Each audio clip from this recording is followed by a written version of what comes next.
او چې دا بچا صاحب دا راته وایي چې څنګه تاسو خبرې ترې وکړلې او تاسو په خپل خبرو په دوران کې دا یو خبره وکړله چې یاره دا کم کس چې دا زمونږ د پاک دین او د پاک اسلام د پاک محمد علیه السلام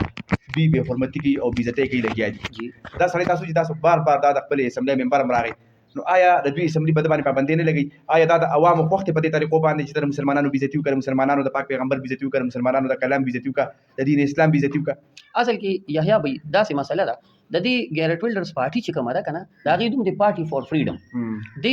د پارټي منشور چې تاسو وګورئ نو هغه د فریډم اف سپیچ او د فریډم اف ایکسپریشن په مت کې دي داسې زونه کوي اوس د یونایټډ سټیټ اف امریکا پریزیډنټ چې و دغه ډونلډ ټرمپ نه یو ټیم کې چا دا کلیپ اویلیبل دی په سوشل میډیا باندې ډونلډ ټرمپ نه چې کله تاسو شي چې د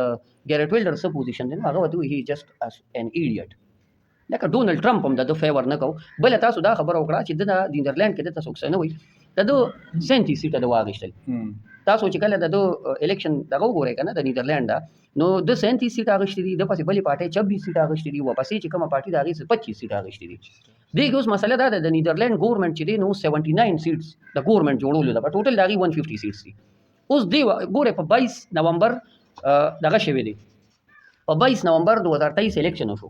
تر نن ورځې پورې په نیدرلند کې ګورنمنت جوړ نه شو ولی چې د سره کوم مخالف هغه پارټیان وي چې ډېر سیټونه اغشتي هغه د سره په کولیشن ګورنمنت جوړولو ته تیار د سره نه دي دا سړی دونه لکه هغه متنازع شخصیت دی کنه خلک یې نه خوښوي نو دغه پوزیشن دی څنګه چې تاسو سوال وکړو چې د تاسو څه نه وي نو د خلاف دي خلک خو د بیسیکلی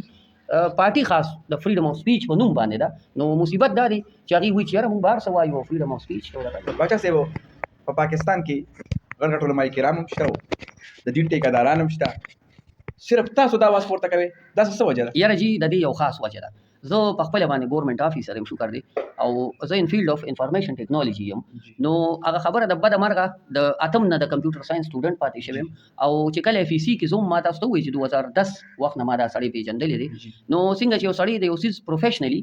او هغه سیس کې خبره نه کوي نو زما خیال خو بیا ډیره بدی نو زه کدا کوم چې په ما د الله شکر ډیر احسان دی زه ګورنمنت کې په جاب باندې هم په دې فیلډ دی نو په دې فیلډ کې دا ګستاخی کیږي په دې فیلډ کې دا تاسو زه یحیی به عزت تاسو یو قابل غور خبره کوم نن سبا تاسو لیدلی د امازون حواله سره خلکو ته ډیر بوسټینګ ملاویږي چې را امازون او کې او پیسې په ډیره ګټه کې مالامال شي هغه یحیی به ډیر یو سنسټیو خبره تاسو کوم ما خو لا دا کس خبره نه کړې رابرټ سپنسر یو کس دی حمید میر موسی یو کلیپ پر راغلی و دا یو کوېسچن یې کړو رابرټ سپنسر یو داسې رائټر دی چې د 28 بوکس ولیکل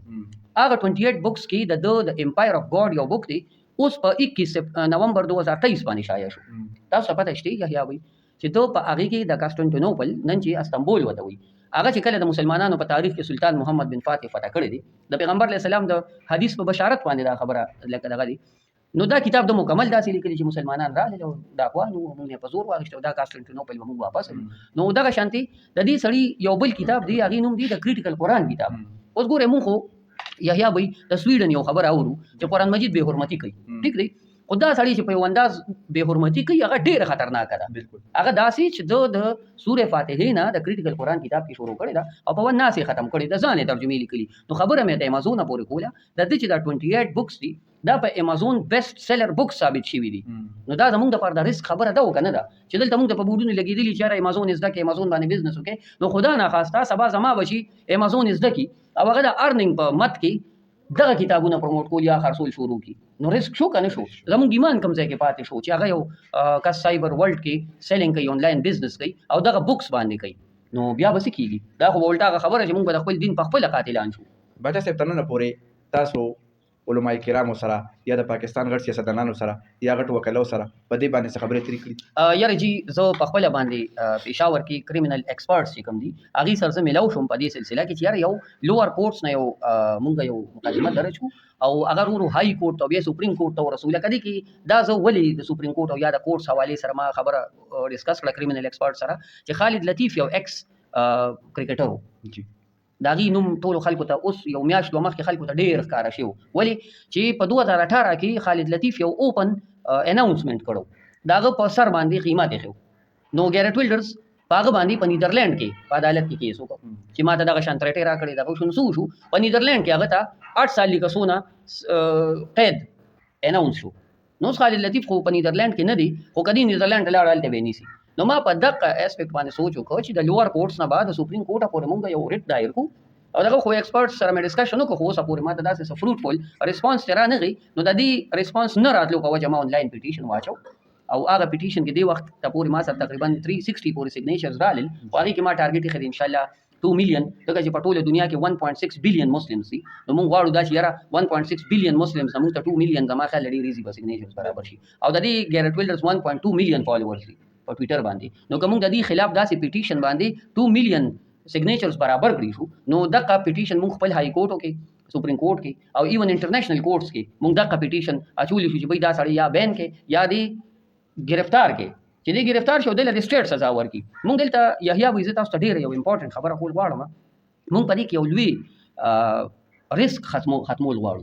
تاسو به اورېدلي چې کله په سویډن کې احتجاج دغه وشي سوري د قرآن مجید بې حرمتي وشي تاسو به لیدلي چې زمونږ په جوماتونو کې کله اعلان وشي چې د ګستاخانو خلاف روزه نو یاره زه تاسو نه سمپل ساده تپوس کوم د هر سړي نه تپوس وکړئ چې که ستاسو مخکې ګستاخي وشي څه به کوئ د هر سړي به جواب دی چې سر به وله قلم نو زمونږ دا سټیټ به آخر څه کوي یحیی بھئ زمونږ په دین اسلام خو ډېر داغونه ولګېدل هم په دې وجه چې خلک داسې حرکات په خپل ملک کې ګوري په سویډن کې ګستاخي وشوه بې حرمتي وشوه د قرآن مجید دلته پولیټیکل پارټیانو یحیی بھئ تاسو ته پته ده په تحصیل تنګي کې څونه احتجاجونه وشو یو هفته مسلسل احتجاج یو د یو زده کو بل د بل د زده کو یو وستا غډیر دی بل به ما غډیر بالکل نو دا غیر ورځ احتجاج وکنه زیات کو نه دروازې نو د هفتې نه نو د ګل پرس په پابو کې چې قرآن مجید بې حرمتي وکړه نو آوټپوټ څه شو مونږ حیران دي خبرې ته چې یاره د دې احتجاجونو اخر آوټپوټ دی څه مونږ د یو آوټپوټ خبره کوو که ګورنمنت فرض کا پولیټیشنز لم زه ان شاء الله روان یم په اوس چې کوم را روان الیکشن دی دې کې چې کوم کینډیډیټ کانټیسټ کوي زه به دوی سره ان شاء الله کینم دا خبره به زه مخکې رسوم کوم پولیټیشن هم چې زموږ خبره اورې کوم پولیټیکل پارټیانو ملګري زموږ خبره اورې نو مهرباني وکړئ موږ سره د خپلو ایم پی ای ایم ان ای کینډیډیټو یو میټینګ ضرور جوړ کړئ موږ په خپل هم درځو دعوت هم درکوو خو موږ له خلک ډېر نه راځي نو موږ خیر دی درځو خو دا خبره ضروري ده چې دا مونږ دی کینډیډیټس ته مخې ته واچو نو که سبا ول الله موقع ورکړه د حکومت چې اسمبلی کې کم از کم یو داسې لا خبرو وکړي چې یاره د دې سیز دپاره څه لا جوړول پکار دي چې په ملک کې دننه او د ملک نه بهر که څوک دا حرکات کوي چې د هغې باقاعده سزا وي لکه دې کې زه یو بل اګزامپل هم در کوم زمونږ د پاکستان په جیلونو کې 22 نه والې د 25 کسانو پورې دغه موجود دي ګستاخان دې کې اوسه پورې یو تم پالسي میلاو نه شوه ولې عالمي پریشر دی چې سزای موت په بلاسفمي نه ورکوي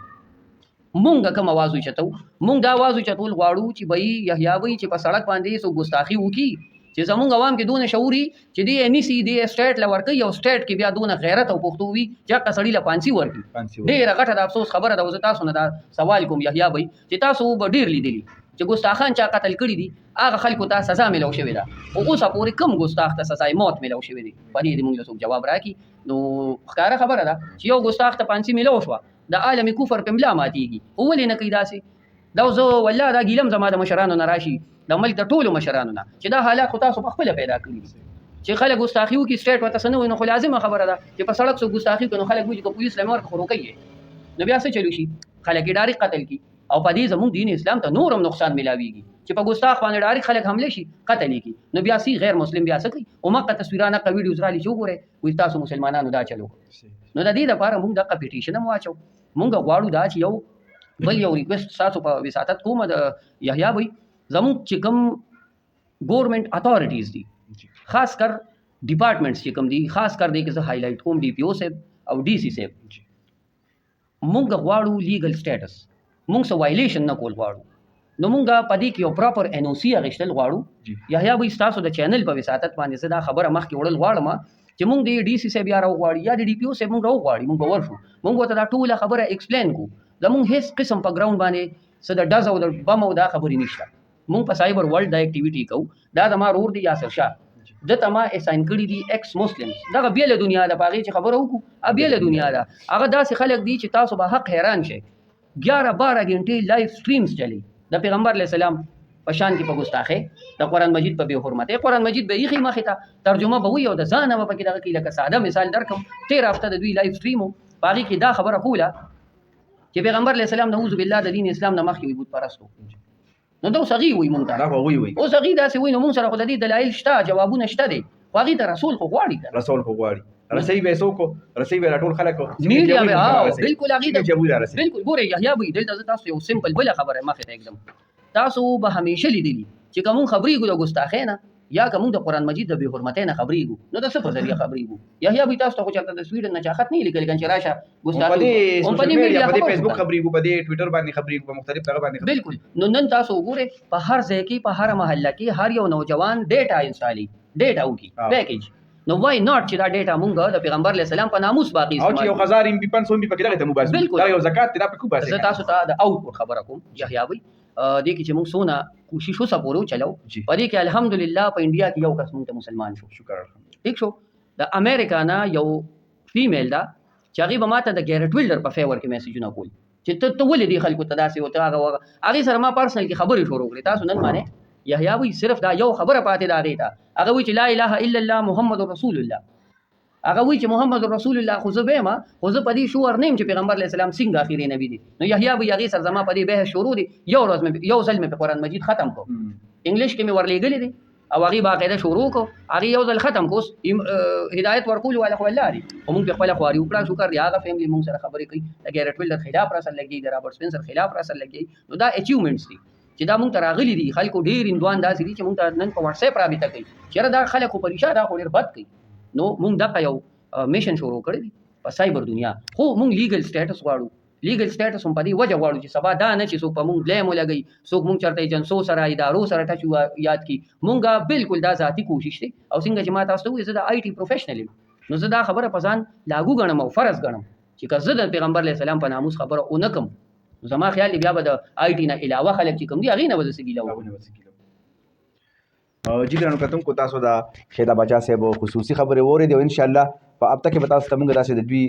ښایسته ښایسته ښکلې او خصوصي خبرې وړو ځکه چې پروګرام بیا ډېر شي نو بیا زموږ کتونکي مغه نه ګوري او ټایم ورته نه ورکوي بس ګوته پرې تېروي که داسې د ډمبازۍ پروګرام شي یا څه نور پروګرامونه شي نو هغه موږ 2-3 غنټې ګورو دلته موږ سره د دوی یو بل ملاتړ د دوی ملګري د دوی رور هم موجود دی چې په دې دنیا کې هغه دوی سره ډېر زیات ایکټیو وي او شپه ورځ ورته ناست دي باچا صاحب خپلې ډیوټۍ له لاړ شي خپلو مصروفیاتو له خپلو کارونو له لاړ شي خو دوی یې ورته هم پرې کړي وي دوی سره به خبرې کوو چې او دوی سره په دې باندې خبره کوو چې تر اوسه پورې د دوی تقریبا د 25 نه زیاتې آیډۍ په دې وجه باندې بلاک شولې ورسره دوی ته ډېر زیات تکلیفات ورسېدل ځکه چې د آیډۍ مثال یو ځل موږ یو سینیر صحافي سره په پېښور کې ناست وو زما جسدي ملګري نو هغوی د پیج او د آیډۍ دا مطلب دی چې دا ستاسو بچي دي دا 15,000 دا 50,000 دا 15,000 دا ستاسو بچي دي دا په ډېر مشکله باندې دا هغې سړي ته پته لګي چې کوم سړي حقیقتي فالوور جوړ کړي وي حقیقتي ملګري ځان په آیډۍ باندې جوړ کړي لکه څنګه چې تاسو زموږ په چینل باندې په وایس آفتنګي باندې دا 70,000 فالورز ګورئ نو که د دې نه یو فالور زم ځي نو زه ته قسم خورم چې دا ډېر زیات درد کوي او بیا ربي تقریبا د 25 نه زیاتې آیډۍ هغه 32 آیډۍ هغه ربي بندې شولې په دې به دوی سره خبرې کوو چې دا په څه وجه بندې شولې تاسو کوم جنګونه خلکو سره کوئ څه قدم هم پورته کړ څه ګناه هم کړې وه او دا د چا بندې کړې